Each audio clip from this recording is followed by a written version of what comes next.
विचार मंचाच्या समोरील आपण सर्व सन्माननीय परिवर्तनाच्या लढ्यात ज्या ज्या महामानवांनी योगदान दिलं त्या सर्व महामानवांना महानायिकांना विनम्र अभिवादन करत या मंचावर उपस्थित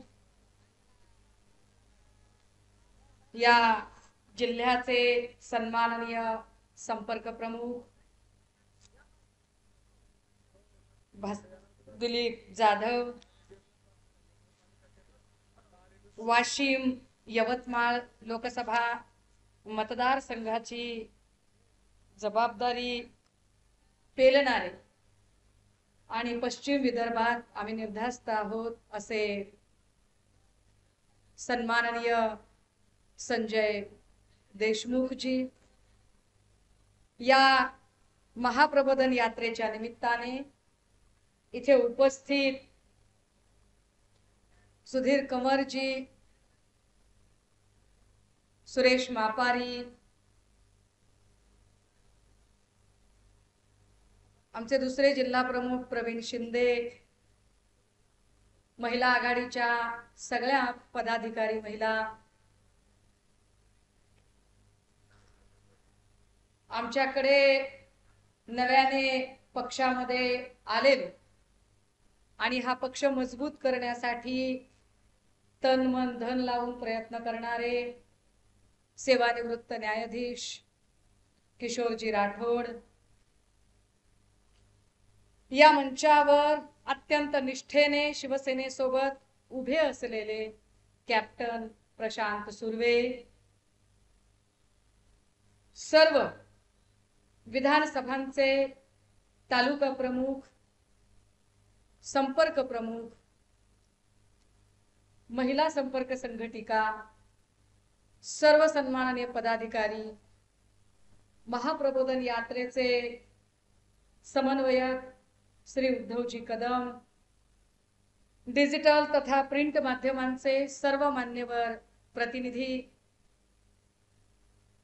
आणि हा कार्यक्रम सुरक्षित पार पडतोय का हे पाहतानाच त्याही पेक्षा अधिक कुठं चुकली तर सापडते का याच्यासाठी अगदी काळजी करणारे आमचे सगळे पोलीस भाऊ, तुमची काही चूक नाही दादा हो, पण अडचण सरकारची लय मोठी आहे, त्यामुळे आमची सगळ्या माध्यमांना म्हणजे मी काहीही मांडण्याच्या आधी ज्या देवाभाऊंना उबळ येते शिल्लक सेना म्हणण्याची, त्या देवेंद्रजींनी हा नजारा एकदा बघावा। विशेष की हा नजारा आमचे सन्माननीय नेते आदित्यजी ठाकरे यांच्या सभेचा नाही, हा नजारा आमचे सन्माननीय पक्षप्रमुख उद्धव साहेबांच्या सभेचा नाही, अरे शिवसेनेच्या एका शिवसैनिकासाठी जर हे एवढे शिवसैनिक जमू शकतात, ये ट्रेलर है, ये ट्रेलर है पक्ष प्रमुखांच्या सभेची काय आगाज असेल याचं भान असलं पाहिजे या सगळ्या मंडळींना। दादा हो, मी काहीही बोलण्याच्या आधी एक कथा सांगितली पाहिजे म्हणजे जरा जास्त कळेल। झालं काय माहितीये का, एक जंगल होतं, जंगलामध्ये एक गुफा होती, गुफेमध्ये वाघ वाघीण राहायचे, ते शिकारीला रोज बाहेर निघायचे। त्याच जंगलात अनेक प्राणी होते, उंट होते, हत्ती होते, अस्वल होते, कोल्ह होतं, लांडगं होतं, चित्तर होतं, तित्तर होतं, घोरपड होती, कासव होतं, सगळ्या प्रकारचे पाहुणे प्राणी होते। तिथेच एक बकरी ही होती, ती बकरी ही चारा आणण्यासाठी जंगलात फिरत होती, फिरत फिरत फिरत ती त्या वाघाच्या गुहेपर्यंत गेली। तिला कुठेतरी रडण्याचा आवाज आला, लहान पिलं रडतायत असं तिच्या लक्षात आलं, बघितलं, जवळ जाऊन गुफेच्या अधिक अधिक अधिक जवळ गेली, बघितलं तर वाघाचे बछडे रडत होते। बकरीला दया आली, तिचं मातृत्व जागे झालं, ती म्हणाली, अरे बछड्यांनो का रडताय? बछड्यांनी सांगितलं, आमची आई आमचे बाबा आमच्यासाठी खायला आणायला गेलेत, आम्हाला भूक लागलीये, आम्हाला खायला काही नाहीये। बकरीचं मातृत्व जागा झालं. ती म्हणाली, बछड्यांनो रडू नका, मला जेवढं शक्य आहे तेवढं मी करेल. बकरीला पाना फुटला, बछडी बकरीला प्यायला लागली. बछडी तृप्त झाली, बकरी निघून गेली. दुसऱ्या दिवशीही पुन्हा असंच झालं. दुसऱ्या दिवशी बकरी गेली, बछडे वाट बघत होते. बछड्यांना बघून तिला पाना फुटला, तिने दूध पाजलं, ती निघून गेली. 1 दिवस, 2 दिवस, 3 दिवस, 8 दिवस हा शिरस्ता सुरू राहिला. आणि एके दिवशी अचानक नेहमीप्रमाणे बकरी गुफेमध्ये आली आणि तिथे ती त्या बछड्यांना पाना पाजायला लागली. इतक्यात वाघ वाघिणीची एंट्री झाली. वाघ वाघिणीला चाहूल लागली की अरे आपल्या गुहेमध्ये कुणीतरी आहे, काय करायचं. ते एकदम चौताळले, रागात आले, भडकले, गुरगुरले, डरकाळी फोडली. आणि आमच्या गुहेत यायची तुझी हिम्मत कशी झाली, आमच्या बछड्यांना हात लावायची हिम्मत कशी झाली, तुला तर एका पंजात आम्ही खलास करू. जसाही त्यांनी पंजा उगारला, तिची 2 बछडी होती, ती बछडी पुढे आली आणि म्हणाली, आई बाबा हिला मारू नका. अहो तुम्ही नसताना हीच आमची काळजी घेते, हिला मारू नका, हिला काही करू नका, हिचे आपल्यावर उपकार आहेत. हे ऐकल्याबरोबर रागाचं रूपांतर कृतज्ञतेमध्ये झालं. दोघांनी हात जोडले, आभार मानले की अगं बाई तुझ्यामुळे आमच्या बछड्यांना इतके दिवस आम्ही म्हणतोय की आमची बछडी इतकी सुरक्षित, इतकी सुखी, इतकी हसत खेळत कशी असतात, तू त्यांची काळजी घेतलीस का. आता बकरीच्या कुटुंबामध्ये आणि वाघाच्या कुटुंबामध्ये दोस्ती झाली, नातं तयार झालं, शेजार धर्म तयार झाला. आणि आता बकरीचे बछडे सुद्धा वाघाच्या बछड्यांसोबत खेळायला लागले, गुहेत यायला जायला लागले, वाघाला मामा म्हणायला लागले. कधी कधी वाघ आपल्या पाठीवरनं बकरीच्या बछड्यांना सैर जंगलातली करत होता. एके दिवशी असाच वाघ बछड्यांना पाठीवर घेऊन जंगलात न जात असताना घडलं काय, वरून जाणाऱ्या गरुडाने बघितलं. गरुड खाली उतरला, म्हटला अरे काय नजारा आहे की वाघाच्या पाठीवर आपण बकरीचे बछडे बघत आहोत. गरुड खाली उतरला आणि त्या बकरीकडे गेला आणि म्हणाला, अगं बकरी मी काय बघतोय, हे काय चित्र आहे, अगं तुझी बछडी वाघाच्या पाठीवर कशी.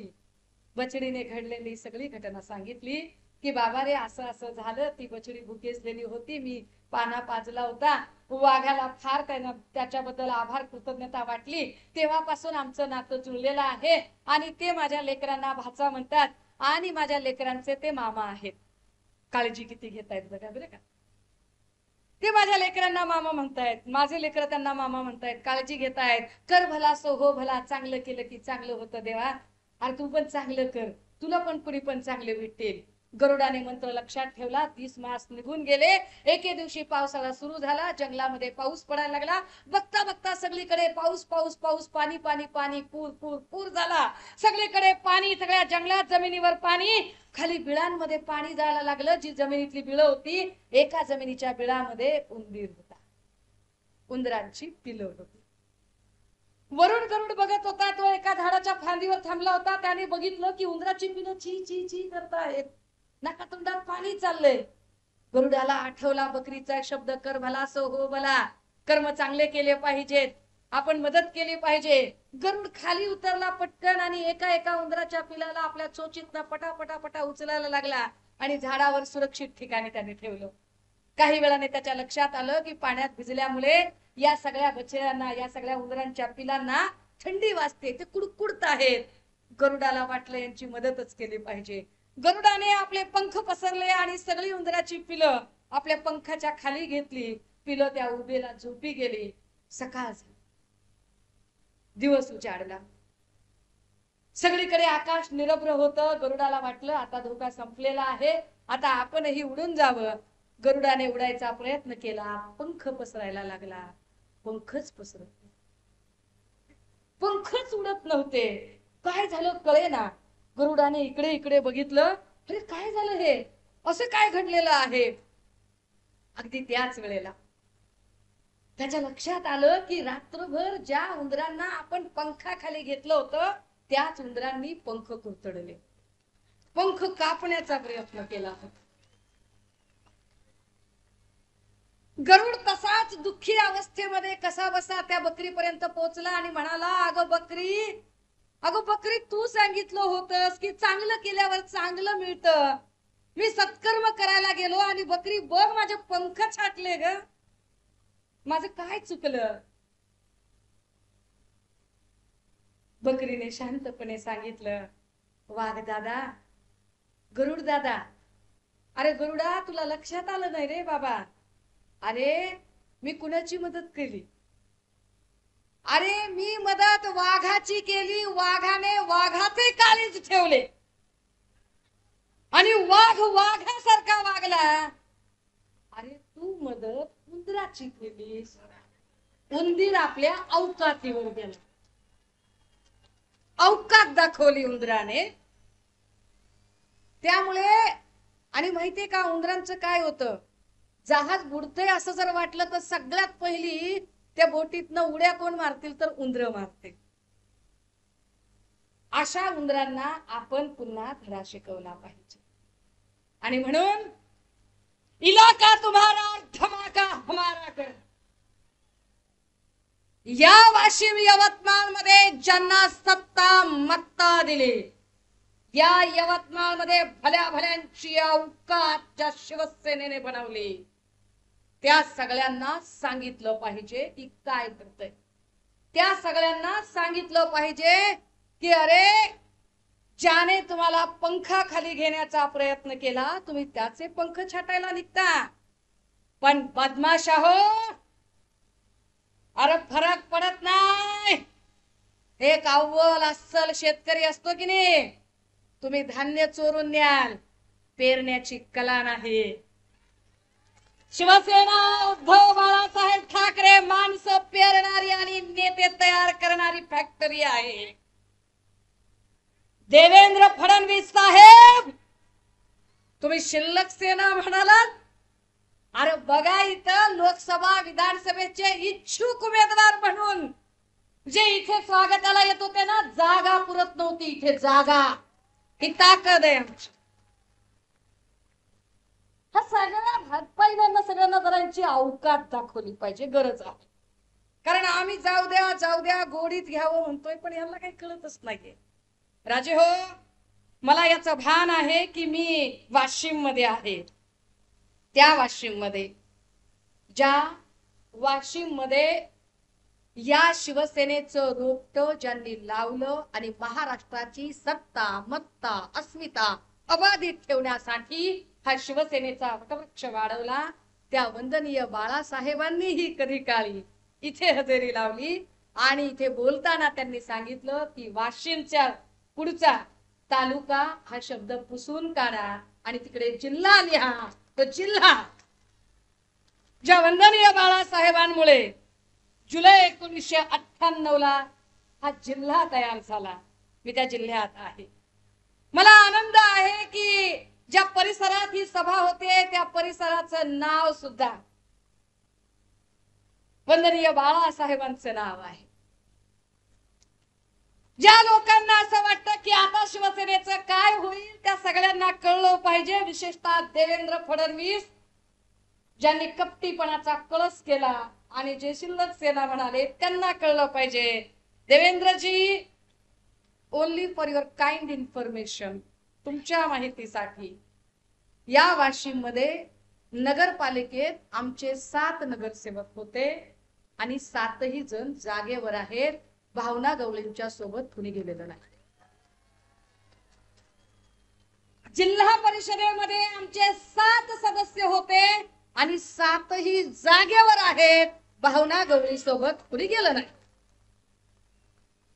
मार्केट कमिटीला आमचे 3 जण आत्ताही आहेत. तुमच्या एवढे खोकेंचे पूर वाहत असतानाही. पंचायत समितीला 5 मधनं एकाला जरा चटक लागलेली असेल, ते एक जरा हल्लय, पण 4 जण तट देऊन इथला किल्ला लढत आहेत. ते त्यांना माहिती असलं पाहिजे. दादा हो, महाप्रबोधन यात्रा का आपण घेतोय आणि कशासाठी, तर आम्ही वारंवार म्हणतोय की महाप्रबोधन यात्रा ही कुणाला टीका करण्यासाठी नाही. पण जर कुणी शिवसेना उद्धव बाळासाहेब ठाकरे किंवा शिवसैनिकांकडे वाकडी नजर करत असेल, जर कुणी सन्माननीय पक्ष प्रमुखांकडे बोट दाखवत असेल, त्यांच्याबद्दल अपशब्द काढत असेल, तर या शिवसेनेची एक निष्ठावंत शिवसैनिक म्हणून त्या प्रत्येकाचा चक्रवाढ व्याजासकट हिशोब घेतला जाईल. आणि तो हिशोब घेतानाच सगळ्यात महत्वाचं महाराष्ट्राचे प्रश्न जे दुर्लक्षित झाले. कारण आता जी परिस्थिती चालली आहे महाराष्ट्रामध्ये, जाणीवपूर्वक त्यांनी हिंदू मुस्लिम दंगल पसरवण्याचा प्रयत्न केला. हिंदू मुस्लिम दंगल पसरवण्यासाठी जन आक्रोश मोर्चे काढले गेले. कोल्हापूर असेल, अहमदनगर असेल, अकोला असेल, सातारा पुसेसावळी असेल, संभाजीनगर असेल, अशा अनेक ठिकाणाहून त्यांनी हिंदू मुस्लिम दंगल पसरते का यासाठी अनेक प्रयत्न केले. आमचे हे छोटे छोटे बारके बारके टिल्ले टिल्ले भाचे ते नेहमी नितेश सारखे अशांनी रोज यायचं, फोटो स्टेटमेंट द्यायचे, असलेही उद्योग केले. पण तरी सुद्धा मुस्लिम भावंडांनी कमालीचा समंजसपणा दाखवला आणि कमालीच्या संयमाने मुस्लिम भाऊ व्यक्त झाले, ज्यामुळे त्यांचा हिंदू मुस्लिम दंगलीचा डाव फसला. पण तरीही त्यांना महाराष्ट्र अशांत करावासा वाटला आणि तो अशांत करण्यासाठी आता ते मराठा ओबीसी असा वाद लावून देण्याचा प्रयत्न करत आहे. जाणीवपूर्वक जी कालपर्यंत गावगाड्यामध्ये राहणारे मराठा, साळी, माळी, कोळी, तेली, तांबळी, आतार, बागण, सुतार, लोहार, कुंभार, जे आमच्या 18 पगड जाती गुण्या गोविंदानं नांदत होत्या, त्या जाती एकमेकाने संशयाने बघतील अशा पद्धतीचं वातावरण जाणीवपूर्वक तयार करण्याचा प्रयत्न भाजपाकडून होतोय. आणि तो प्रयत्न कसा होतोय हे मी आपल्याला अनेक वेळा सांगितलं की एकीकडे मुख्यमंत्री एकनाथ शिंदे साहेबांनी आरक्षण मी मराठ्यांना देणारच अशी शिवछत्रपतींची शपथ घेऊन सांगायचं, तर दुसरीकडे फडणवीसांनी सांगायचं की मी ओबीसीच्या आरक्षणाला धक्का लागू देणार नाही. एकीकडे गुणरत्न सदावर्तेने मराठा आरक्षणाच्या विरोधात याचिका दाखल करायची, तर दुसरीकडे बाळासाहेब सराटेने ओबीसी आरक्षणाच्या विरोधात याचिका दाखल करायची. सराटे आरएसएसचा पूर्णवेळ कार्यकर्ता. एकीकडे संदीपान भुमरे, अतुल सावे, गिरीश महाजन यांनी आम्ही आरक्षणाच्या बाजूचे आहोत असं अंतर्वली सराटीत जाऊन सांगायचं, तर दुसरीकडे नितेश राणे, दरेकर, प्रसाद लाड या सगळ्यांनी जरांगेचा बोलविता धनी कोण आहे असं म्हणत टीका टिप्पणी करायची. दादा हो, तुम्ही विचार करा. एकीकडे भाजप मधल्याच एका गटाने धनगर आरक्षण एसटीतून पाहिजे म्हणायचं, तर दुसरीकडे जर असे घडले तर आमचे 25 आमदार राजीनामा देतील असं नरहरी झिरवळांनी सांगायचं. तुम्ही विचार करा, नरहरी झिरवळ असतील, गुणरत्न सदावर्ते असतील, बाळासाहेब सराटे असतील, देवेंद्रजी फडणवीस असतील, एकनाथ शिंदे साहेब असतील, ही सगळीच्या दरेकर असेल, प्रसाद लाड असेल, नितेश राणे असेल, अतुल सावे असेल, संदीपान भुमरे असेल, गिरीश महाजन असेल, ही सगळी माणसं एकाच ठिकाणी सत्तेत बसलेली आहेत, जी वेगवेगळे स्टेटमेंट करून महाराष्ट्रात भांडणं लावण्याचा प्रयत्न करत आहेत. आणि यांना असं का करायचंय? कारण यांना महाराष्ट्रातल्या इतर प्रश्नांकडून लोकांचं लक्ष हटवायचं. महाराष्ट्रातले कुठलेही प्रश्न तुमच्या आमच्या समोर आले नाही पाहिजेत, तुम्ही आम्ही विचार नाही केला पाहिजे. मग महाराष्ट्रामध्ये महिलांची असुरक्षा किती वाढलेली आहे त्यावर तुम्ही बोललं नाही पाहिजे. कंत्राटी भरती, आरोग्य कर्मचाऱ्यांच्या कंत्राटी भरतीचा प्रश्न जो नागपूरला आम्ही फार व्यवस्थित मांडला होता की ज्या लोकांनी कोरोनाच्या काळात आपला जीव धोक्यात घालून काम केलं, त्या लोकांच्या त्यांच्या हक्काचे पैसे तुम्ही देत नाही आणि तुम्ही मात्र लोकांच्या पैशावर गुवाहाटी सुरतला मजा मारून येता. त्याला काय अर्थ आहे? ह्याच्यावर बोलायला पाहिजे होतं. ते बोलत नाहीत.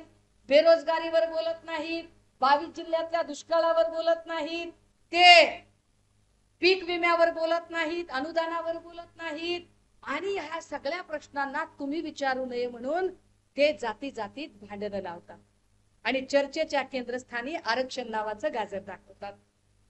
परंतु महाप्रबोधन यात्रेचं हे आद्य कर्तव्य आहे की महाराष्ट्रातला प्रत्येक गावखेड्यातला माणूस शहाणा झाला पाहिजे, प्रबोधित झाला पाहिजे. छत्रपती शिवाजी महाराज, राजर्षी शाहू महाराज, फुले शाहू आंबेडकर, प्रबोधनकार ठाकरे यांचा विचार त्याच्यापर्यंत पोहोचला पाहिजे. हा आमचा प्रयत्न आहे आणि हा प्रयत्न म्हणूनच आम्ही प्रत्येक गावखेड्यात जाऊन, कारण आम्ही असा टीव्ही लावला की नुसते आम्हाला राजकीय रंगपंचमी आणि टीका टिप्पण्याच दिसतायत. लोकांच्या प्रश्नावर कुणी बोलताना दिसतच नाहीये. त्या लोकांच्या प्रश्नांवरती मांडणी झाली पाहिजे, बोललं गेलं पाहिजे. म्हणून मी इथं वाशिम बद्दल ज्या वेळेला बोलायला लागते तर वाशिमचा मी बऱ्याचदा म्हणजे इथल्या काही लोकांशी भेटले, 3-4 दिवस झालं, काही अंदाज घेतला आणि मग मला काही गोष्टी जाणवल्या. खरं तर वाशिम जिल्ह्याची निर्मिती जेव्हा 98ला झाली, वाशिमचा मागास, अनुशेष आणि एकूण आशंकित जिल्हा अशा अर्थाने वाशिमकडे विशेष लक्ष दिलं पाहिजे, हे राज्याचं खरं तर धोरण असायला पाहिजे. पण ते तसं झालं का? लोकप्रतिनिधींनी नेमकं काय केलं? म्हणजे अगदी एक एक उदाहरणं जरी सांगायची झाली तर पाटबंधारे प्रकल्पाचं मंडल कार्यालय जे वाशिम मध्ये होतं, इथून ते कार्यालय बुलढाण्याला हलवलं गेलं. काहीही गरज नसताना विभागाने 23 ऑक्टोबर 2023ला त्याचा GR काढला आणि ते कार्यालय इथून बुलढाण्याला हलवलं. आता त्याच्यामुळे काय होतोय? त्याचा परिणाम असा होतोय की इथल्या एखाद्या माणसाला छोट्यातला छोटा कागद पाहिजे असेल तर 200 किलोमीटर लांब तिकडे चक्रा मारायला जावं लागतं. इथून तो जर 10-11 वाजता गेला तर तिथे पोचता पोचता 5 वाजता ऑफिस बंद होतं. काम कसं करायचं काय? त्याच्या जिल्ह्याचं त्याचं ऑफिस त्याच्याकडे असलं पाहिजे ना. पण ह्यावर कोण बोलणार? तीच गत दुसरी ठिकाणी झाली. या जिल्ह्याचं सिंचन क्षेत्र वाढवण्यासाठी, पाणी टंचाई दूर करण्यासाठी, विशेष काही योजना राबवायच्या म्हणून, दुष्काळावर मात करण्यासाठी जे कार्यालय उभं झालं आणि याच पद्धतीचं जलसंपदेचं कार्यालय, हेही कार्यालय बुलढाण्याला वळवलं गेलं. आणि ते आता 2023 मध्ये, आणि एकही लोकप्रतिनिधी यावर अजिबात चकार शब्दाने बोलत नाही. हा वाशिम जिल्हा म्हणजे सोयाबीनचं अग्रेसर क्षेत्र आहे. जवळपास 90 ते 95% क्षेत्र हा सोयाबीनचा पेरा असलेलं क्षेत्र आहे. पण परिस्थिती काय आहे इथे? एवढी मोठी माया ज्या लोकप्रतिनिधींनी जमा केली, त्या लोकप्रतिनिधींच्या हे लक्षात आलं नाही की अरे एवढं मोठं सोयाबीनचं क्षेत्र आहे तर या जिल्ह्यामध्ये एखादी सोया मिल व्हायला हवी. ती सोया मिल झाली तर इथल्या लोकांना काही कामधंदा मिळेल, त्यांचे काही प्रश्न सुटतील. पण ते कसं करतील? अशी सोया मिल उभी करण्यापेक्षा एखादा बालाजी पार्टिकल उभा करून त्यातनं आपला काही सबमाल अंदर कार्यक्रम केलेला जास्त चांगला ना. तो कार्यक्रम त्यांनी जास्त केला. प्रश्न कुणी विचारायचे या लोकांना? आता परिस्थिती सोयाबीनची काय झाली आहे? सोयाबीनचे जर एकूण भाव बघितले तर बघा, साधारणतः 2014ला म्हणजे त्याच्या तर आधी खूपच सोयाबीनचा भाव कमी होता, पण 2014ला जो भाव होता तो साधारण 4 ते 5 हजाराचा भाव होता. याच काळामध्ये कृषी मूल्य आयोगाचे अध्यक्ष सन्माननीय भाजपचे आमदार पाशा पटेल यांनी एक कृषी दिंडी यात्रा काढली. या यात्रेमध्ये देवेंद्रजीही सहभागी झाले होते. या यात्रेमध्ये पंकजा मुंडेही सहभागी झाल्या होत्या. आणि या यात्रेतून देवेंद्रजी असं म्हणत होते की सोयाबीनला भाव मिळाला पाहिजे, 10-12 हजारापर्यंत भाव गेला पाहिजे, म्हणून आमची दिंडी आहे. उद्धव साहेबांचं सरकार आलं तेव्हा सोयाबीनचा भाव साधारणतः 7 ते 10 हजाराच्या दरम्यान गेला. आणि आता पुन्हा एकदा, आता काय सोयाबीनचा भाव आहे तर पुन्हा एकदा 4 ते 5 हजारावर. असं का? तर सोयाबीनचे भाव पाडले जातात. हीच गोष्ट तुरीच्या बाबतीत झालीये. तुरीचे भाव काल परवापर्यंतचे किती होते? साधारण 12,500 प्रति क्विंटल हा तुरीचा भाव होता. 12,500 रुपये प्रति क्विंटल हा तुरीचा भाव. आता आपली तूर येणार, या महिना 15 दिवसात तूर मोडली जाणार. आपली तूर आता खळ्यावरनं पोते भरून घरी येणार. तोच तुरीचा भाव दणकन 11,000, कदाचित त्याच्यापेक्षाही खाली येईल. का? कारण एवढी मोठी तूर असताना आणि एवढ्या तुरीचं नियोजन व्यवस्थापन नसतानाही, काहीही कारण नसताना बाहेरून तूर आयात करण्याचं सरकारचं धोरण. का बाहेरून तुम्ही तूर आयात करताय? का इथल्या शेतकऱ्यांचं नुकसान करताय? आधीच हा शेतकरी जो आसमानी संकटामध्ये अडकलेला आहे त्यावर पुन्हा तुमचं सुलतानी संकट का लागताय? आणि या शेतकऱ्यांच्या बाबत कोण कोण विचार करणार? ह्या शेतकऱ्यांच्या बाबतीत अजून एक, मला आता तो व्हिडिओ दाखवायची इच्छा नाहीये, कारण तो उद्धव साहेबांनी पण एकदा दाखवलेला. काय बोलत होते देवेंद्रजी, काय बोलत होते विरोधी बाकावरून. मी लाईट कापू देणार नाही, मी हे करू देणार नाही, असं जमणार नाही. आता काय झालं? आता शेतकऱ्यांचं काय परिस्थिती आहे? अरे एक एक डीपी आणि ट्रान्सफॉर्मर साठी इथला शेतकरी वेटिंग वर आहे, वेटिंग वर. तेवढ्यातून जर ट्रान्सफॉर्मर बसवलाच तर 48 आणि 72 तासामध्ये ट्रान्सफॉर्मर एकदमच उडतो. ट्रान्सफॉर्मर उडाला, पुन्हा नवा ट्रान्सफॉर्मर बसवायचा, पुन्हा पैसे भरा. काय करायचं शेतकऱ्यांनी? ट्रान्सफॉर्मर सारखे सारखे उडतात. ज्या ट्रान्सफॉर्मर कंपनीकडून ट्रान्सफॉर्मर मागवले जातात अधिकारी टेंडर देऊन, हे कोणत्या कंपनीचे आहे? जेवढे फॉल्टी ट्रान्सफॉर्मर येतात ह्यावर कोणच बोलत नाही. अधिकारी, सरकार आणि ट्रान्सफॉर्मरच्या त्या कंपन्या, ह्या सगळ्यांचं जणू काही आर्थिक साठ्यालोट्याचं गणित झालंय. शेतकऱ्यांकडे कोण बघत? शेतकऱ्यांच्या प्रश्नाचं काय? यावरती अजिबात म्हणजे चकार शब्द बोलले जात नाहीत. शिवसेना, उद्धव बाळासाहेब ठाकरे पक्ष एक गोष्ट ठामपणे सांगू इच्छितो की आमचं सरकार आल्यानंतर आमची वाशिमसाठी ही पहिली जबाबदारी असेल की इथली महत्वाची कार्यालय जी बुलढाण्याकडे वळवली गेली आहेत, ती कार्यालय पुन्हा वाशिम मध्ये आली पाहिजे. जे इथल्या लोकांच्या सोयीसाठीच अत्यंत महत्वाचं काम आहे, ती कार्यालय इथं येणं. कारण त्या त्या जिल्ह्याला त्या त्या जिल्ह्याचं कार्यालय असतं. एका जिल्ह्यात 2 कार्यालय तुम्ही का करता? ही साधी गोष्ट आहे. त्यामुळे ती आमची पहिली जबाबदारी असेल. इथल्या शेतकऱ्यांना दिलासा देणं ही जबाबदारी असेल. कंत्राटी आरोग्य कर्मचारी असेल किंवा आझाद मैदानावर बार्टी आणि महाज्योतीचे संशोधक विद्यार्थी जे 20 दिवसापासून उपोषणाला बसलेत आणि सरकारला त्यांची दखल घ्यायला अजिबात वेळच नाही आहे, त्या प्रत्येकाचे प्रश्न सोडवण्यासाठी आणि त्यांच्या पाठीशी कुटुंब प्रमुख म्हणून ठामपणे उभे राहण्यासाठी सन्मान्य पक्षप्रमुख उद्धव साहेब हे कटिबद्ध आहेत. दादा हो, या सगळ्यांमध्ये अजून एक महत्वाची गोष्ट की आम्ही दर वेळेला विकासाच्या मुद्द्यावर बोलायचा प्रयत्न करतोय. आम्ही गोरगरिबांचे, सामान्य लोकांचे प्रश्न मांडण्याचा प्रयत्न करतोय. पण हे सामान्य लोकांचे प्रश्न मांडताना पीक विम्याच्या साठी शिवसेनेने एक आक्रमक भूमिका घेतली. मागच्या दिवाळीच्या सणाला भर दिवाळीमध्ये धाराशिवचे आमदार श्री कैलास पाटील हे दिवाळीत उपोषणाला बसले. आपण इतके लढे दिले, पीक विम्याच्या विरोधात कोर्टात जाऊन वाटेल त्या पद्धतीने सरकारच्या समित्या सगळ्यांच्या समोर मांडणी केली आणि प्रत्येक ठिकाणाहून सांगितलं की पीक विमा कंपन्यांनी शेतकऱ्यांचा विमा हा त्यांच्या खात्यामध्ये अग्रिम जमा केली पाहिजे. तो अजूनही जमा झालेला नाही. आम्ही पश्चिम विदर्भातले आमचे सगळे शिवसैनिक या संदर्भाने आग्रही भूमिका मांडताहेत.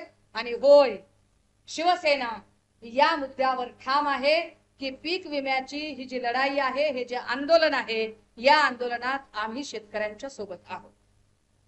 या सोबतच ज्या काही इथली बेरोजगारी असेल, इथल्या कंत्राटी भरती असेल, इथल्या लोकांचे प्रश्न असतील, या प्रत्येक प्रश्नावर मांडणी करणे ही आमची जबाबदारी आहे. पण होतंय काय?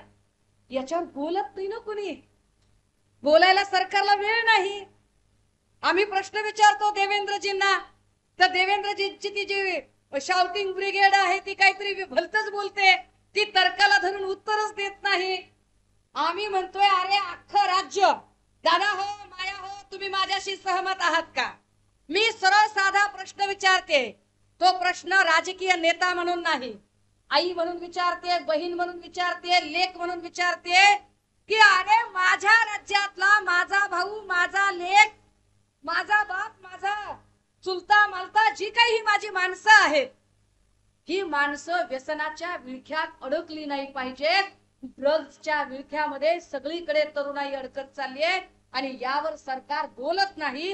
हा प्रश्न विचारणं पाप आहे.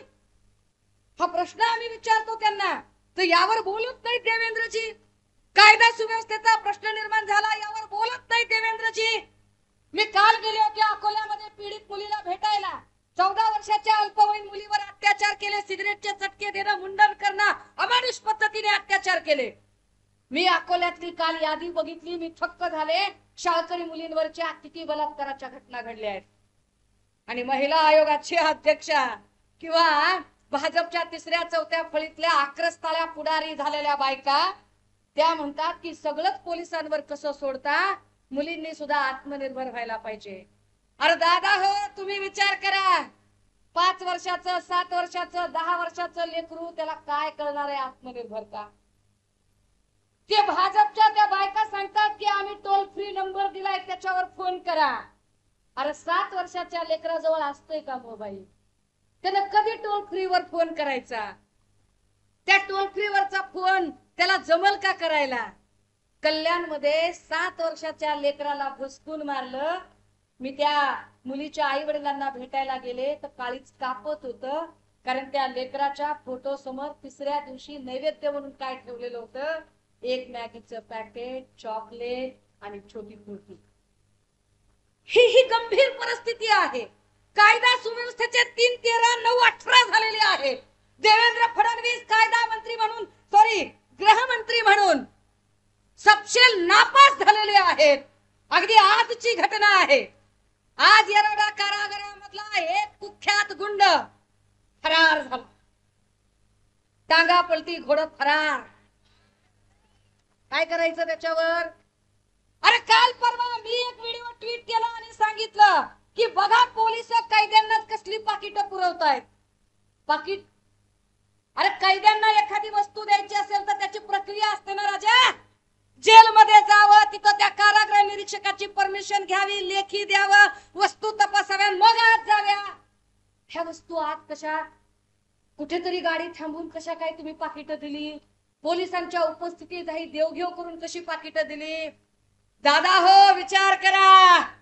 उद्धव साहेब सत्तेमध्ये असताना नुसत्या IQ माहितीवरून, कारण परमवीर सिंग नंतर म्हणतो माझ्याकडे कुठलाच पुरावा नाही, मी ऐकलं होतं म्हणून म्हणलो की 100 कोटीची वसुली. ऐकलं होतं. नुसत्या IQ माहितीवरून भाजपची शाउटिंग ब्रिगेड राजीनामा राजीनामा आणि सरकार पाडायची भाषा करत होती. आम्ही पुरावेच्या पुरावे देतोय रोज, तरी देवेंद्र भाऊ काही खुर्ची सोडत नाही. देवेंद्र भाऊला खुर्ची काय सुटत नाही. आता आजची गोष्ट आम्हाला काही बोलायचं नाही त्याच्यात. आजचीच गोष्ट म्हणजे कालची गोष्ट. काल आम्हाला सन्मान्य संजय राऊत साहेबांनी एक फोटो ट्विट केला. आणि म्हणले की बाबा महाराष्ट्रातलं हे काही कुणाला ओळखायला येतंय का बघा. नाव नव्हतं, काही नव्हतं. कुणाला ओळखायला येतंय का बघा, हे मकाऊच्या कशीनोत काय करतंय ते. नाव होतं का? ना, कुणाचंच नाव घेतलं नव्हतं. भाजपनं उडता तीर कशाला अंगावर घ्यावा? गरज आहे का? हा, लगेच भाजपवाले म्हणायला लागले तुम्हाला भाजपचेच लोक दिसतात का? म्हणजे त्यांनीच सांगितलं की भाजपचा माणूस आहे. बरं तरी पण आपण काहीच बोललो नाही. तर त्यांचाच एक नेता म्हणला बावनकुळे साहेब बाहेर गेलेले आहेत आणि कुटुंबासोबत गेलेले आहेत. चोर की दाढ़ी में तिनका, आणि हम कुछ बोलेच नहीं, हम मुंह खोलेच नहीं. तुम्हीच बोलते, तुम्हीच राज खोलते. हा हा, हाय क्या हो गया है म्हणल्यासारखं. हा, अरे तुमचंच सगळं चाललंय, आम्ही काही बोललोच नाही. पण आम्ही कशासाठी, आम्ही काय म्हटलं, सन्मान्य संजय राऊत साहेब सुद्धा म्हटले की कुणी फिरायला गेलं, मजा करायला गेलं तर आमचं काही म्हणणं नाही बाबा, जावं, त्याच्यात काय.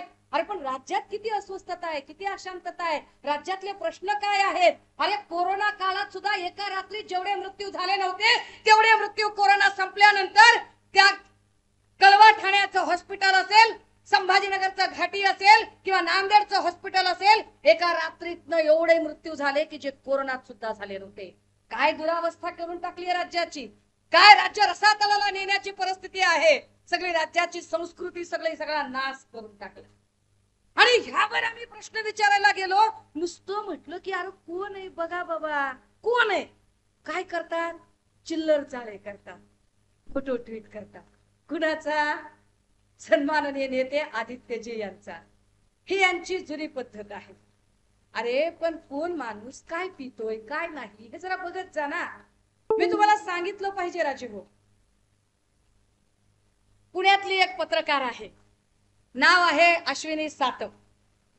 अश्विनी सातव ही अत्यंत धाडसी पोरगी आहे, धाडसी पत्रकार आहे.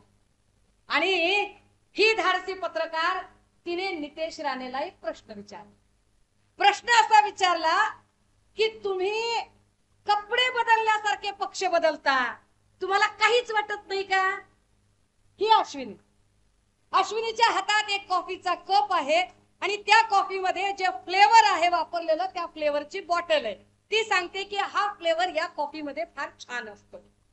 काय करावं भाजपच्या ट्रोलधारीनं, जे आता सन्मान्य आदित्यजींचे फोटो ट्विट करतात आणि ह्यांना सांगितली लायकी दाखवली पाहिजे यांची. या अश्विनी सातव नावाच्या एका धडाडीच्या पत्रकार पोरीचं तिला ट्रोल करताना तिच्या हातातली बॉटल आणि तो कप कसा बदललाय बघा इकडे. सुषमा अंधारे असं खोटं बोलतच नाही. आपल्याकडे पुरावा असतोय, आपल्याकडे कायदा असतो. ही पद्धत आहे, ही संस्कृती आहे.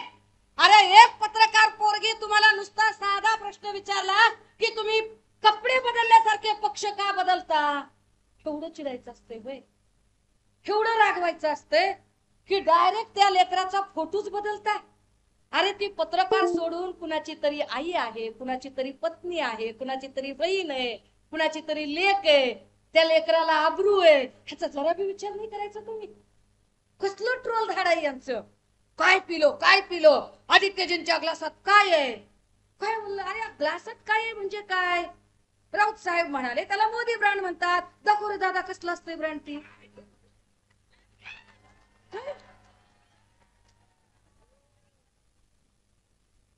चक्रवाढ व्याजासकट हिशोब केला जाईल. नाद करायचा, नादच करायचा नाही.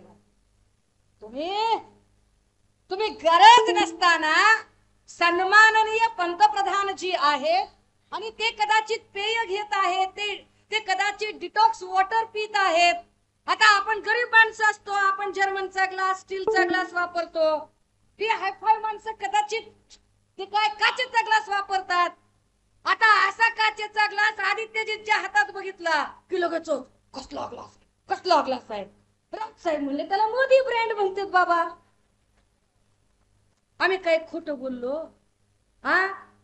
म्हणजे आम्ही बोललो की नुसतं जाळण धुरच तुमचं काय धुपतो का?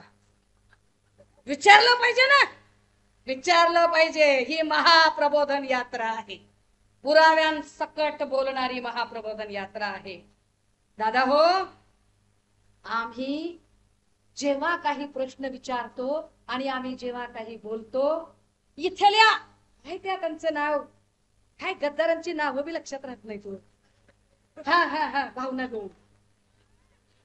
काय भावना गवळींबद्दल आम्ही आम्ही काही बोललो होतो का? आम्ही काहीतरी बोललो होतो का? मी जरा पुराव्यांसकट सांगितलं पाहिजे बरं का. पुराव्यांसकट आपण सगळं दप्तर घेऊन येतो. ए दादा, अमोल दादा, एक व्हिडिओ दाखव. हाऊसच फिरू आपण. नमस्कार, मी राघवी योगसागर बुलेटिन मध्ये आपलं स्वागत करते. सुरुवातीला या क्षणाची महत्त्वाची बातमी. भावना गवळींच्या ट्रस्ट मध्ये. नमस्कार, मी राघवी योगसागर मध्ये आपलं स्वागत करते. सुरुवातीला या क्षणाची महत्त्वाची बातमी.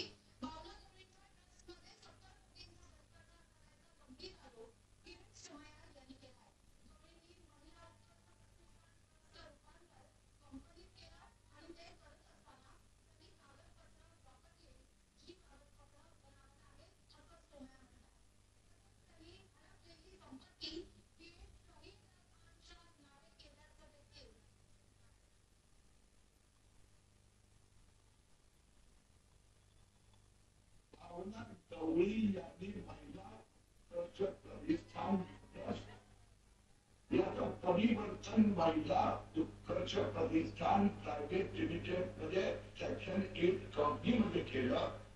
ते करताना त्यांनी जे डॉक्युमेंट वापरले त्याच्यात फोर्जरी केलाय, फोर्जरी चीटिंग केल्या अशी तक्रार माझ्याकडे आली. या ट्रस्टमध्ये 70 कोटीची संपत्ती ही ट्रस्टची होती. ते भावना गवळींनी जैन खान नावाचा त्यांचा पीएच्या नावाने केलेला आहे. एक मिनिट थांब थांब दादा दादा थांब. आता बघा हा आरोप कुणी केला? व्हिडिओ स्पेशालिस्ट किरीटने केला. हा व्हिडिओ स्पेशालिस्ट म्हणजे असो काही जाऊ दे, त्याच्यात खोलात जात नाही. आरोप केला किरीट सोमय्या यांनी. त्यांनी असा आरोप एकाच माणसावर केला नाही, असे आरोप त्यांनी प्रत्येकावर केले आणि त्या प्रत्येकाला नंतर त्यांनी भाजप आणि मिंदे गटामध्ये सामील करून घेतलं. आणि जसेही ते लोक तिकडे गेले त्यांच्या चौकशा बंद झाल्या.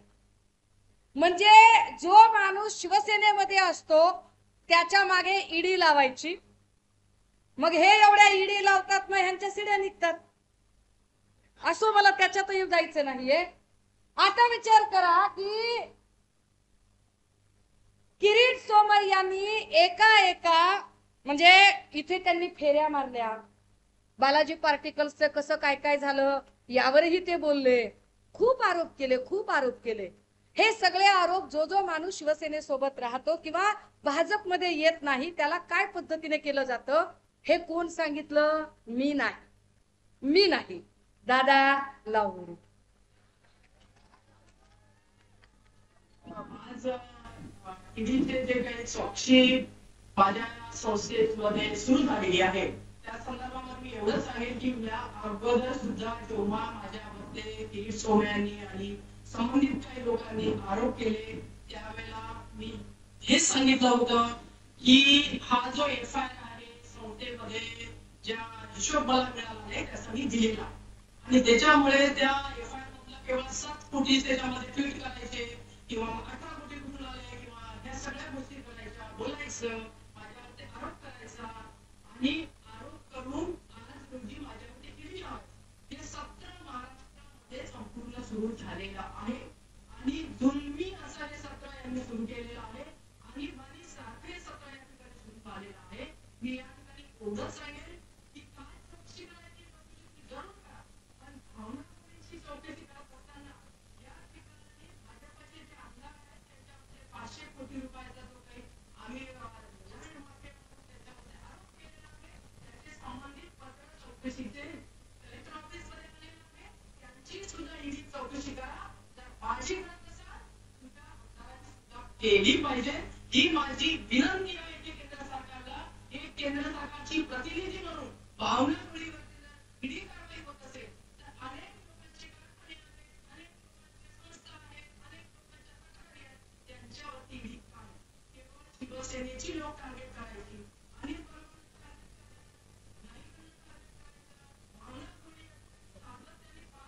बस. काय म्हणल्या त्या? अनिल परबांना टार्गेट करायचं, वैभव नाईकांना टार्गेट करायचं. त्यांनी अनेक नावं घेतली आहेत. कबुली जबाब कोण देतंय?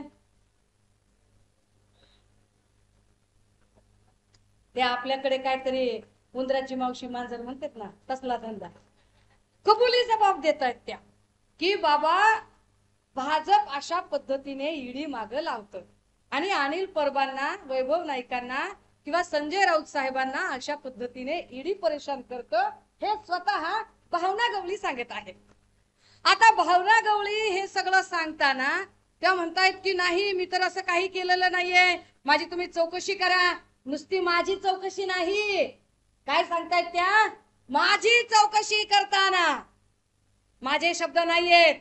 कृपया वर्बायटरी लिस्टचे लोक असतील, LIB चे लोक असतील, गोपनीयचे लोक असतील, आपण सगळ्यांनी लक्षात ठेवावं हे माझे शब्द नाहीत. भावना गवळी असं म्हणतात की माझी चौकशी करताना इथला जो भाजपचा दुसरा आमदार आहे ज्याच्यावर मी 500 कोटीचा आरोप केलाय आणि ज्याला मी लँड माफिया म्हणते त्या राजेंद्र पाटणेची सुद्धा चौकशी करा. आपण बोललो का? आपण नाही बोललो. आता राजेंद्र पाटणे हा लँड माफिया आहे, 500 कोटीचा त्यानं घोटाळा केलेला आहे. मग आता भावनाताई गपगार का बसल्या? मिरगी आली का? काय झालं? का तुम्ही आता गप्प का बसलेले आहात? तुम्ही आता चकार शब्द का बोलत नाहीत? एका शब्दाने तुम्ही तोंड उघडत नाही, तुम्हाला काहीच बोलावं असं वाटत नाही. राजे हो, अरे याच्या मागचं जरा गणित तर समजून घेत चला. काय घडलं होतं काय नाही. सब बताने आई हूं, राज खोलने आई हूं. ऐसेच नाही. तुम्ही जर उद्धव साहेबांबद्दल ज्या पक्षाने आणि ज्या मातोश्रीने तुम्हाला 5 वेळा तख्तो ताज दिला, तुम्ही जर त्यांच्याशी विश्वासघात कराल तर तुम्हाला धडा शिकवावा लागेल. काय झालं या सगळ्यांमध्ये? 27 सप्टेंबर 2021 ला सईद खानला अटक झाली. हा सईद खान त्यांचा पीए वगैरे असं काहीतरी सांगितलं गेलं. कोणी त्यांचं आता हा 27 सप्टेंबर 2021 ला सईद खानला अटक झाली. 21 ला 27 सप्टेंबर 21 ला अटक झालीये. बघा तिथून पुढे हालचाली कशा झालेल्या आहेत. त्यानंतर 3-4 महिने वेगवेगळ्या प्रकारच्या हालचाली, गुवाहाटीला जायचे प्लॅनिंग, हे सगळं होत आलेलं आहे. आणि 21 जुलै 2022 ला हे सगळे लोक वाया सुरत गुवाहाटीला निघून गेले. 5-6 महिन्यांनीच बरं का. जसेही हे लोक निघून गेले, फार विशेष आहे, माझ्याकडे अजून एक पेपर आहे, ज्या पेपरवरची तारीख ही 27 जुलैला त्याला अटक झाल्याची तारीख आणि त्याची बेल ऑर्डर जी आहे ती पुढे. जसेही ते तिकडे गेले, इकडे त्याची बेल ऑर्डर झाली. आता ती बेल ऑर्डर होताना अजून एक गोष्ट फार महत्वाची आहे की या सगळ्यांच्या मध्ये म्हणजे त्यांनी सांगितलं, किरीटला सांगितलं आणि व्हिडिओ स्पेशालिस्ट किरीट यांनी विश्वास ठेवला. आधी किरीट भाऊंना विश्वास, आता जाऊ दे भाऊ म्हणत नाही, भाऊ म्हणायला पण पात्रता लागते. किरीट सोमय्या यांनी आधी असं म्हटलं की 17 साली तुमच्याकडे चोरी झाली आणि तुम्ही 19 ला कसं काय त्याच्यावरती तक्रार दाखल केली. कोण म्हणलं? मी तर काय म्हणलं. किरीट सोमय्या असं म्हणाले की 1.5 वर्ष तुम्ही काय करत होता, तुम्ही चोरीची तक्रार नंतर का दाखल केली वगैरे वगैरे वगैरे. आणि सईद खानवर आरोप आम्ही केले नाही किंवा सईद खान बद्दल आम्ही काहीच बोललो नाही. पुन्हा एकदा गोपनीयचे लोक, LIBचे लोक, पोलीस खातं, व्हर्बायटरी सगळेजण, मी काहीच बोलत नाहीये. हे वाहिन्यांमधले पब्लिक डोमेन मधले व्हिडिओ आहेत. दादा दाखव. एक और बड़ी खबर का रुख करेंगे। मुंबई से बड़ी खबर आ रही है, मनी लॉन्ड्रिंग मामले से जुड़ी ये बड़ी खबर है। आपको बता दें कि मनी लॉन्ड्रिंग केस में ईडी ने कार्रवाई करते हुए शिवसेना के मुख्य कार्यवाह भावना गावड़े के स्टॉक को गिरफ्तार किया है। उसके के बाद आहे किरीट सोमय्याच फक्त कागद दाखवत नाही तर आम्ही सुद्धा कागद दाखवू शकतो. बरोबर आहे, आम्हाला कागद दाखवायला येतात. हे सगळे कागद आमच्याकडे आहेत. यातलं इंग्रजी वाचण्यापेक्षा मी थेट मराठी वाचते, ज्यामध्ये काय म्हटलेलं आहे. ईडीने असा कुठलाही निष्कर्ष काढलेला नाही. म्हणजे भावना गवळी नंतर म्हणाल्या ना की मला क्लीन चिट मिळालेली आहे, आता कुठलेच आरोप माझ्यावर नाहीयेत. तर हे सांगितलं पाहिजे जनतेला, ईडीने असा कुठलाही निष्कर्ष काढलेला नाही. भावना गवळी यांच्या या केस मधील रोल, ज्यांना को अक्युज्ड म्हटले, सह आरोपी म्हटलेलं आहे, यातल्या ज्या फॅक्ट आहेत त्या पुढील इन्व्हेस्टिगेशन साठी चालू आहे. अजून चौकशी चालू आहे त्याची. या केस बाबत अजूनही ईडीने ही केस बंद केलेली नाही, कारण ती भाजपा आहे. चुप बैठो नाही तो कान काटूंगा, ती भाजपा आहे. तुम्हाला डोकंच वर करू देणार नाही, कारण माहिती आहे जर त्यांनी केस बंद केली तर आज तुम्ही आम्हाला धोका दिलाय, उद्या तुम्ही भाजपला पण धोका देणार आहात. त्यामुळे भाजपने नारे आवळून ठेवलेले आहेत. केस कुठेच बंद नाहीये. काय म्हटलंय त्यांनी, ईडीने असा कुठलाही निष्कर्ष काढलेला नाही. भावना गवळी यांच्या केस मधील रोलला घेऊन इनफॅक्ट पुढील इन्व्हेस्टिगेशन चालू आहे. या केस बाबत अजूनही ईडीने ही केस बंद केलेली नाही, कारण याबाबत कोणतेही कागदी पुरावे ईडी कडून ईडी पुढे सादर केले गेलेले नाहीत.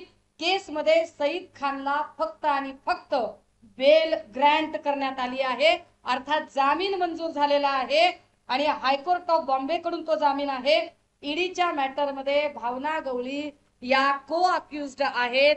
विशेष महत्वाची बाब की या सगळ्यांच्या मध्ये सईद खानला जी काही बेल ग्रँट झालेली आहे, जे जामीन मंजूर झालेला आहे, तो सुद्धा सशर्त जामीन मंजूर झालेला आहे, ज्यामध्ये स्पष्टपणे काही अटी शर्ती त्याच्यामध्ये घातलेल्या आहेत, ज्यात असं सांगितलेलं आहे की the applicant who is arrested in CR number ECIR MBZ01 /78/2021 is ordered to be released on cash bail in the sum of rupees 1 lakh for a period of 4 weeks. The applicant shall within the said period of 4 weeks furnish the PR bonds in the sums of 1 lakh rupees. The applicant shall surrender his passport before the trial court. जो हा माणूस आहे याने याचा passport सादर केला पाहिजे, तो पासपोर्ट त्याने जमा केला पाहिजे. The applicant shall not leave India without prior permission of the trial court. न्यायालयाच्या परमिशन शिवाय तुम्ही कुठेही बाहेर जाऊ शकत नाही. The applicant shall not tamper with the evidence in any matter. तुम्ही अशी कुठलीही कृती करू शकत नाही. The applicant shall keep the investigating officer informed to his current address and mobile contact number and or change or of residence or mobile details if any from time to time.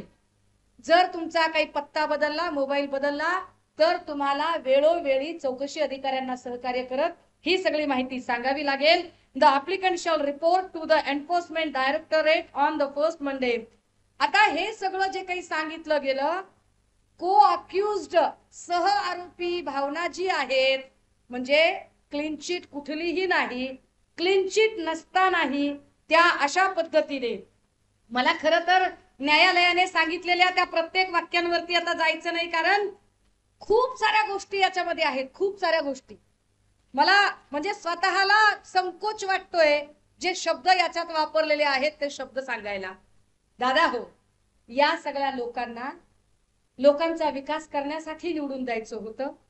शिवसेनेने विश्वास टाकला होता, पण यांनी बेकायदेशीर पद्धतीने माया जमा केली आणि ती माया जमा करून नंतर ती वाचवण्यासाठी हे ईडीच्या दारात नतमस्तक होऊन पुढे गेले. ज्या किरीट सोमय्यांनी एवढे आरोप केले होते, त्याच किरीट सोमय्याला नंतर पत्रकारांनी विचारलं, तेव्हा मात्र ते अत्यंत गपगार राहिले, जसे ते अनेक प्रकरणामध्ये गपगार राहिलेले आहेत आणि त्यांना त्याचं काहीही वाटलं नाही. हे फार विशेष आहे. आता शेवटचा प्रश्न, दादा एक फोटो दाखवस, एक फोटो दाखवस दादा. एक ट्वीट आहे किरीट सोमय्या यांचं, जे किरीट सोमय्या यांनी भावना गवळीच्या संदर्भाने केलेलं होतं आणि त्या ट्वीट मध्ये स्पष्टपणे असं लिहिलेलं होतं, एक माहिती दिलेली होती सगळी की भावना गवळीने कशा पद्धतीने फ्रॉड केलेला आहे आणि तो फ्रॉड करून कशी लोकांची त्यांनी फसवणूक केली आहे. ट्वीट असं आहे, 7 करोड भावना गवळीने ही चुराए है. कोण म्हणते? Video specialist Kirit Somaiya. 7 करोड भावना गवळीने ही चुराए है. ते 7 कोटी रुपये भावना गवळीनेच चोरले होते. ED says Shiv Sena MP Bhavana Gawali has filed fake FIR of 7 crore theft. Tag केले देवेंद्र फडणवीसांना. त्या देवेंद्र फडणवीसांना ज्यांचे नेते नरेंद्र मोदी आहेत, ज्या नरेंद्र मोदींना 7 कोटीचा आरोप ज्यांच्यावर केलाय त्यांनी राखी बांधलेली आहे. बरं, आणि खाली पेपरचे कटिंग वगैरे टाकलेले आहे. आता माझा साधा प्रश्न आहे, कारण माझ्या सभेनंतर मला कल्पना आहे की पत्रकार भावना गवळींना प्रश्न विचारतील. असं झालं, तसं झालं, मग सुषमाताई असं बोलल्या, तसं बोलल्या, आणि मग त्या सांगतील खोटं बोलते, ती खोटं बोलते, मला क्लीन चिट मिळाली आहे, मी निर्दोष आहे, केस बंद झालेली आहे, मी असं काही केलंच नाही. तर चला, माझ्यावर चांगले संस्कार आहेत, मी तुमच्या म्हणण्यावर विश्वास ठेवते, की असं काहीच झालेलं नाही? जर असं काही घडलं नाही तर ज्या व्हिडिओ स्पेशालिस्ट किरीट सोमय्या यांनी तुमची आबरू अशी भर बाजारात उधळायचा प्रयत्न केला, तुम्ही त्याच्यावर आबरू नुकसानीचा दावा का टाकला नाही? का किरीट सोमय्याला तुम्ही सोडून दिला? जर तुम्ही खरे आहात, जर तुम्ही चुकलेल्या नाही आहात, तर खरंच तुमच्यावर वंदनीय बाळासाहेबांचे संस्कार आहेत आणि तुम्ही बेकायदेशीर एकही रुपया जमा केलेला नाहीये, तुम्ही ईडीला घाबरलेल्या नाहीये, तुम्हाला क्लीन चिट मिळालेली आहे, तर मग तुम्ही किरीट सोमय्या आणि भाजपाला कोर्टात का खेचत नाही? का खेचत नाही कोर्टात? खऱ्याला मरण आहे का दादा? अरे सत्व परीक्षा सगळ्यांना द्यावी लागती, ताऊन सुलाकून निघून अजून सोनं निखरत ना. का तुम्ही ती केस दाखल केली नाही? भावना गवळी, तुम्ही एवढ्या एकाच प्रश्नावर क्लीन बोल्ड होता, मला अधिक बोलायची गरज पडत नाही. राजे हो, हे आपल्या सगळ्यांना मला यासाठी सांगावं लागलं कारण या सगळ्या लोकांनी सांगितलं की उद्धव साहेबांनी हिंदुत्व सोडले. अरे हिंदुत्व म्हणजे काय असतं रे? काय असतं हिंदुत्व म्हणजे? कुठल्या बाता मारताय तुम्ही? अरे जाती जातीमध्ये धर्माधर्मामध्ये भांडणं लावायची आणि घर पेटवायची म्हणजे हिंदुत्व काय? घर पेटवणारे हिंदुत्व भाजपाचं असेल. शिवसेना उद्धव बाळासाहेब ठाकरे जे हिंदुत्व सांगते ते गोरगरिबांच्या चुली पेटवणारे हिंदुत्व सांगते. आम्हाला गोरगरिबांच्या चुली पेटवायची चिंता पडलेली आहे. आम्हाला गोरगरिबांच्या महाराष्ट्राच्या लेकी बारी कशा सुरक्षित राहतील यासाठी लढणं गरजेचं वाटतं. सुषमा अंधारे ही सुळावरची पोळी खायला तयार होते. सुषमा अंधारे ही जीवाची बाजी लावून इथं लढायला तयार होते कारण सुषमा अंधारेला माहितीये की माझा जीव भलाही बकरीचा असेल पण गुफेतला वाघ माझा भाऊ आहे. त्यामुळे या बकरीच्या लेकराला तो वाघ मामा आपल्या पाठीवर घेऊन खेळवणार आहे आणि शिवसैनिकांना अगदी आपल्या चिलखत देऊन रक्षण करणार आहे. आणि अशा वाघ भावासाठी माझ्यासारख्या हजार बहिणी कुर्बान आहेत तो वाळून टाकायला. आम्ही आमचा जीव वाळून टाकायला तयार आहोत. काय करणार आहात तुम्ही? केसेस टाकणार माझ्यावर? सन्मान्य आदित्यजींवर तुम्ही केस टाकली. कशाची केस टाकली तुम्ही? म्हणाले तुम्ही पुलाचं उद्घाटन का केलं? अरे बीएमसी ने जिथं रिपोर्ट दिलाय की पूल पूर्ण झालाय आणि त्या पुलाचं उद्घाटन करणं प्रशासक तुम्ही नेमलाय, तिथं नगरसेवक नाहीये तर दुसरा जो प्रिफरन्स जातो तो आमदाराला जातो. त्या भागाचे आमदार म्हणून आदित्यजींचा तो अधिकार आहे. पण तरीही जर तुमचं म्हणणं असेल की आम्हाला ते चेक करायचं होतं त्या आधी का उद्घाटन केलं म्हणून आम्ही तुमच्यावर गुन्हा दाखल करतोय, तर मग समृद्धी महामार्गावर जे शेकडो मुर्दे पडले त्या पुलाचं उद्घाटन करणाऱ्या त्या सगळ्या भाजपच्या मुख्यमंत्र्यांसकट आणि सगळ्या नेत्यांवर तुम्ही 302 चा गुन्हा दाखल करणार का? बोला, का दाखल करावा लागेल? तुम्ही आम्हाला काय गुन्ह्याची आणि FIR ची भीती दाखवताय? अरे निष्ठावंत शिवसैनिक मेडल सारखे ते सगळे गुन्हे मिरवायला तयार आहेत कारण आमच्यावर गुन्हे दाखल होतात याचा अर्थ आम्ही निष्ठावंत आहोत. आम्ही तुमच्यासारखे करप्टेड नाही आहोत आणि आम्ही तुमच्यासारखे भिवून जाणारे नाही आहोत. सत्ता आम्हाला मिळाली नसती काय? होय, दिली नसती काय सुषमा अंधारेला एखादी MLC शिंदे गटाने? अरे आम्हाला सत्ता अशा बेकायदेशीर आणि बैमान पद्धतीने नको आहे. यापेक्षा आम्ही इमानदारीची चटणी भाकर खाऊन सुखी आहोत. ही आमची स्वाभिमानाची भाकरी आहे आणि ही स्वाभिमानाची भाकरी आम्ही सगळे मिळून मिसळून एकत्र ही लढाई लढणार आहोत. दादा हो, सभेच्या सुरुवातीला जो व्हिडिओ दाखवला त्या व्हिडिओ मधला सगळ्यात शेवटचं चित्र तुमच्या प्रत्येकाच्या डोळ्यात साठवा.